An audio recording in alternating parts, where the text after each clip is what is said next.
قد مكر الذين من قبلهم فأتى الله بنيانهم من القواعد فخر عليهم السقف من فوقهم وأتاهم العذاب من حيث لا يشعرون. બેશક તેમની અગાઉના લોકો પણ ચાલ ચાલતા હતા, પછી અલ્લાહે તેમને જળમૂળમાંથી ઉખેડી નાખ્યા, જેથી તેઓ ઉપર છત તૂટી પડી અને તેમના ઉપર એવી જગ્યાથી અઝાબ આવ્યો કે જેનું તેઓને ગુમાન પણ ન હતું. તફસીર: ઇસ્લામી તરીક વિરુદ્ધ કાફિરો, અધર્મીઓ ની મક્કારીઓ અને ચાલ એ જ રીતે રહી છે જે રીતે આજે મક્કાના મુશ્રિકો ચાલ ચાલી રહ્યા છે, પરંતુ અલ્લાહ તાલા તેમની ચાલ અને મક્કારી ખુદ તેમના વિરુદ્ધ ફેરવી દે છે.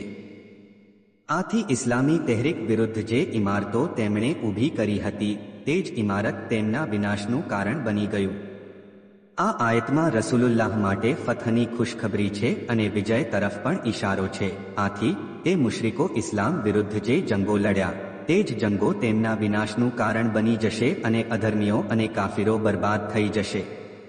આ આયત દરેક સમય માટે છે. ભલે બાતિલ કેટલું પણ મજબૂત દેખાય, સચ્ચાઈને મિટાવી શકતું નથી. અંતે વિજય હકનો જ થવાનો છે અને બાતિલ નાબૂદ થવાનું છે.